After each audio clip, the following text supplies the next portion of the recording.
চট্টগ্রামে সকাল থেকে কখনো গুড়ি গুড়ি আবার কখনো ভারী বৃষ্টিপাত হচ্ছে। এতে দুর্ভোগে পড়েছেন খেটে খাওয়া মানুষ। সবচেয়ে বেশি দুর্ভোগে পড়েছেন এইচএসসি পরীক্ষার্থীরা।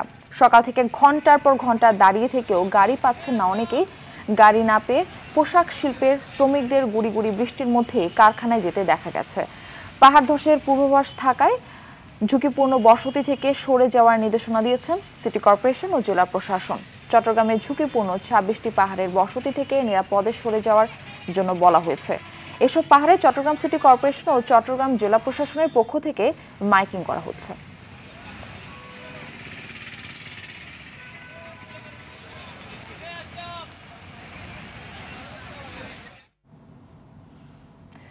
চট্টগ্রামের আবহাওয়া পরিস্থিতি নিয়ে সর্বশেষ অবস্থা জানাতে সরাসরি যুক্ত হচ্ছেন সহকর্মী সাইফুল মাহমুদ।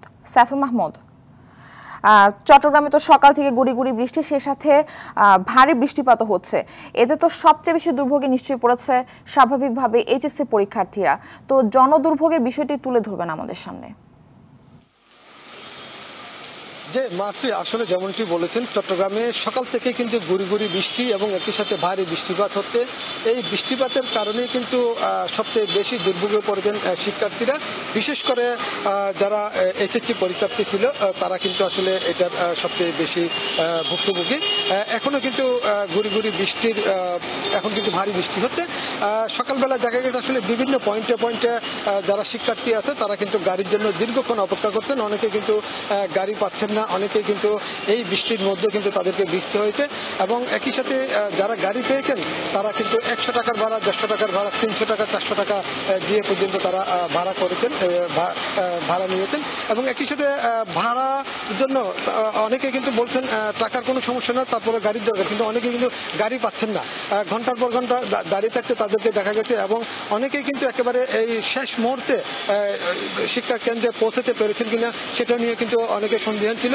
যেহেতু আসলে বৃষ্টি, সেজন্য কিন্তু গাড়ি ঘোড়া খুবই কম ছিল।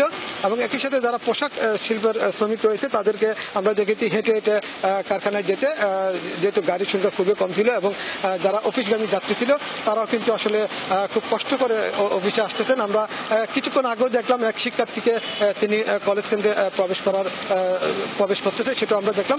তবে আবহাওয়া অধিদপ্তর থেকে জানিয়েছেন সকাল থেকে এই পর্যন্ত 54 মিলিমিটার বৃষ্টিপাত রেকর্ড করেছেন তারা, এবং আরো ভারী বৃষ্টিপাত হতে পারে বলে তারা ধারণা করতেন।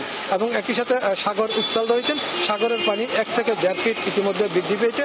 হয়তো জোয়ার আসলে আরো বৃদ্ধি পাবে বলে তারা মনে করতেন। চট্টগ্রাম সিটি কর্পোরেশন এলাকায় 26টি পাহাড় রয়েছেন যেগুলি আসলে ঝুঁকিপূর্ণ। এবং এই ঝুঁকিপূর্ণ পাহাড়গুলোর পাদদেশে যারা রয়েছেন তাদেরকে কিন্তু সেই জায়গাগুলি থেকে সরানোর জন্য সিটি কর্পোরেশন এবং জেলা প্রশাসনের পক্ষ থেকে কিন্তু বারবার বলা হচ্ছে। এরপরে কিন্তু তারা সরে যাচ্ছে না। তবে এই ভারী বৃষ্টিপাতের কারণে চট্টগ্রামে কিন্তু পাহাড় ধসের একটা সম্ভাবনা রয়েছে বলে। ধন্যবাদ আপনাকে।